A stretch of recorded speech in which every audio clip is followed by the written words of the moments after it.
Et voilà donc, Matnum pour le mois de mars 2025, c'est parti. Comme premier Matnum du mois, je vais parler du chasse-mots, donc le site photocollectif.net ou aussi pcll.tv pour un URL plus court. Chaque mois, le serveur tire au sort 3 mots-clés en français ou en anglais. Et ce mois-ci, c'est épouse, production et charge. Ces 3 mots-clés doivent vous servir comme prétexte pour aller chasser des photos à l'extérieur, soit tout seul, soit entre amis. Ensuite, vous pouvez poster des mots dièses avec ces mots-clés, avec le mot dièse PCLLTV ou photocollectif.net. Et possiblement la date, ça vous permet ensuite de voir un peu ce que d'autres ont fait en même temps que vous. Voilà, c'est juste un prétexte d'exercice photo. En anglais, c'était Wife Production Charge. Et voilà, donc c'est la traduction française qu'on avait là. On passe directement à la première photo de photographie computationnelle du mois. Donc, première image, c'est une image tirée directement de mon iPhone 16 Pro, qui a remplacé mon 12 Pro Max, que j'aimais beaucoup, mais bon, pour des raisons de test des applications, j'ai passé à cet appareil. Je suis pas très fan du télé, j'ai préféré celui du 12 Pro Max, mais bon, voilà. Là, c'est l'image qui sort, ça c'est la rade de Genève, avec cette photo. Là, c'est avec Vika. C'est un film qui est en cours, je n'ai pas le code barre du... Ouais, peut-être que je l'ai. Non, mais je crois pas que je l'ai, le code barre pour cette photo, mais voilà ce que donne la photo quand elle sort avec... Le traitement par l'ensaturateur et le filminateur. On va enlever le bord, enfin là, pour la comparaison, on va mettre la photo au plein format, avec ce grain, avec ce renforcement effectivement de ces couleurs de fin de journée, de coucher de soleil. Ce mois-ci, je n'ai pas réussi à finir de pellicule virtuelle, donc je n'ai pas de pellicule virtuelle Vika, mais par contre, beaucoup de Camaré. Et voilà, donc 3 images de mode aléatoire, dont je trouvais que la sortie était pas mal. Tout à gauche, c'est en Islande, mais alors je n'ai aucune idée quand est-ce que j'ai pris cette photo et d'où, mais probablement depuis un bus, j'imagine, avec cette neige en fait du mois de mars, c'est une neige assez tard. Là c'est sur Reykjavik, ou au centre, ça, c'est des bâtiments près de la gare de Zurich. Ou à droite, simplement là c'est les coteaux du Lavaux près de Lutry, donc 3 traitements très différents qui donnent une poésie très différente aussi. La photo, là ce sont vraiment des photos qui sont prises d'un véhicule. Je trouve que souvent l'ajout de filtre permet d'éliminer un petit peu les reflets qu'on devine encore à travers les fenêtres, mais ça rajoute une dimension en fait à ces photos, sinon entre guillemets imparfaites. Voilà, 3 autres photos. À gauche, donc là c'est le phare de la rade de Genève, qui est au bout de la jetée des Bains des Paquis, avec le Jura au fond, dont on voit la silhouette, toujours couché de soleil. Cette baie de Genève qui est très belle. Ou au centre, voilà, ce sont simplement les bourgeons en fait, d'un arbre qui est en train de fleurir, qui commence à fleurir, disons, on va appeler ça comme ça, enfin à fleurir, à feuillir, je sais pas comment on appelle ça. Enfin, les feuilles commencent à arriver. Et je crois que c'est aussi à Genève, ça. Et à droite, simplement un détail de ce pigeon. On va revenir sur différentes versions de cette image grâce à l'éditeur expérimental de Camaré. Je sais pas, il y avait quelque chose qui me plaisait bien. Là, avec ce filtre, donc ça c'est Géo, tout à droite, qui fait ces images un peu en watershed, qui pour ce genre d'image marche assez bien. En fait, ça rajoute des textures. Mais voilà, j'ai les 6 codes QR, si vous voulez utiliser ces transformations, ces présélections, on va appeler ça comme ça, ces filtres créatifs avec leur variateur directement dans vos applications compatibles. On continue avec le pigeon dont je parlais. Déjà, première image, on voit en arrière-fond donc l'image, le format d'origine du capteur. Ce format 1/2, que personnellement je préfère, je trouve renforce un petit peu créer une focale un petit peu téléobjectif, ce qui est en fait le cas quand on passe en portrait, de panoramique à portrait, on n'a pas entre guillemets, pas le même champ verticalement qu'horizontalement. Donc si on était avec une photo carrée, on aurait en gros le champ de la focale qu'on cherche, mais là on resserre quelque part, on rapproche le sujet de notre vision en fait finale. Et là, ces 2 traitements que je trouvais assez intéressants, avec ce diffusé à droite, cet effet de surimpression à gauche et ces artefacts en bordure.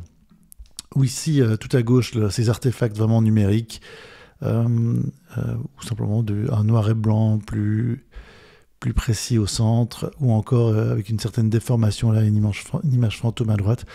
On peut vraiment réinterpréter une photo en fonction de ce que l'on choisit comme saturateur et filmulateur pour arriver à ces fins. Là, c'est tout avec Camaré. C'est là où je trouve vraiment les présélections que j'aime bien et ensuite que j'importe dans Vika. Et Vika, j'utilise ces présélections comme des films à part entière. D'où l'intérêt de ces différentes applications compatibles. On prend encore cette photo. Là, c'est la rade de Genève avec un des bateaux historiques à Aube. Donc avec ces grandes roues qui font avancer le bateau, qui sont sur les côtés. Bateau du début du XXe siècle, si je ne m'abuse, peut-être même de la fin du XIXe.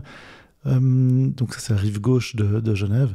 Le traitement ici, c'est un traitement assez ancien, le traitement Bouty Machine, qui provient d'un travail de protocol art collectif de 2007.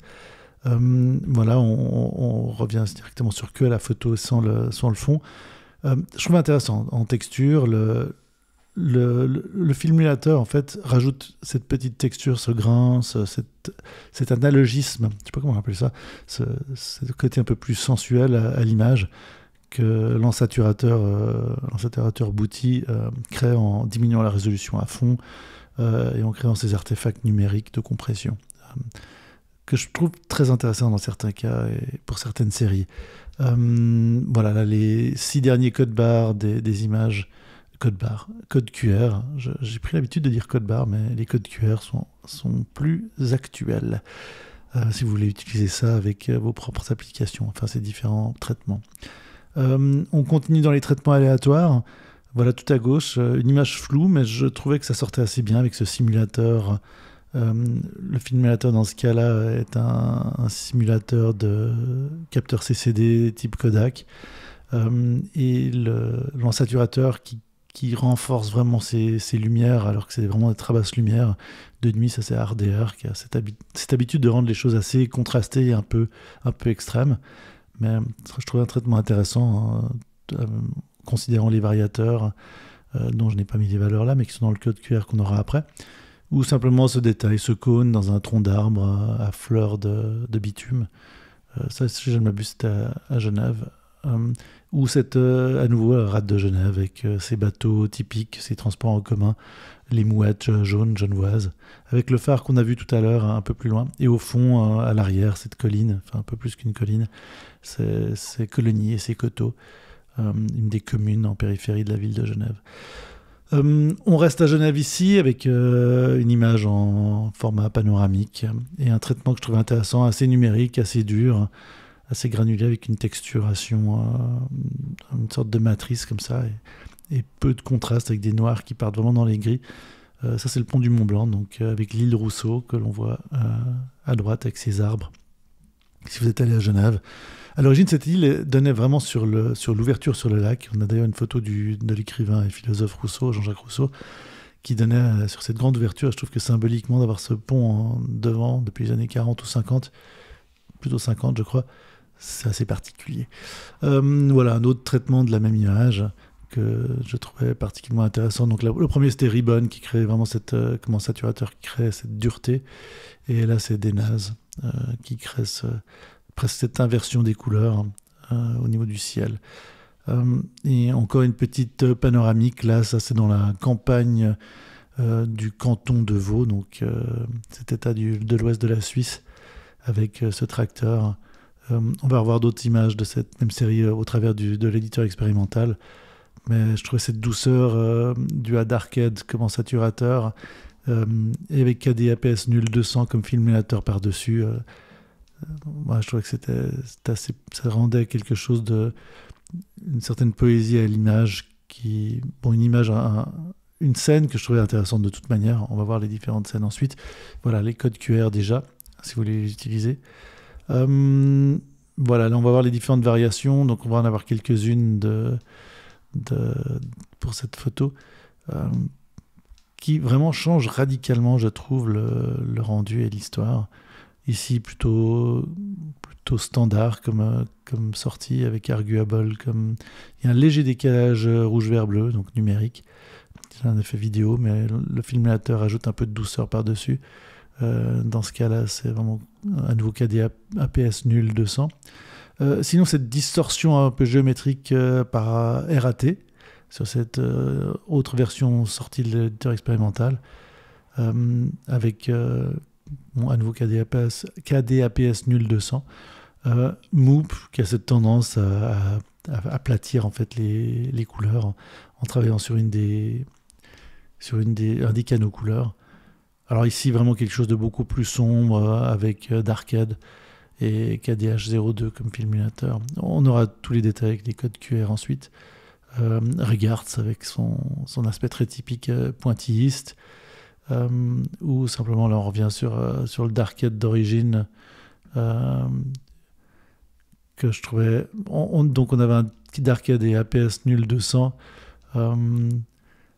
qui est pour moi la version la plus sympa, en fait, la plus douce et plus intéressante, même si on perd pas mal de détails. Voilà, les codes QR, si vous voulez les utiliser. On repart en mode portrait. Voilà un moulin, en fait, de la région, c'est à la Sarraz, ça, d'un canton de Vaud. 2 versions sorties de l'éditeur expérimental de Camaret, ou un détail qui est d'un étang qui est juste devant, donc les reflets dans l'étang, juste devant ce moulin, que je trouvais intéressant avec ce traitement aussi. Et à nouveau, là, des détails de hangar avec cette tôle ondulée, traitée de 2 façons différentes, toujours à la Sarraz.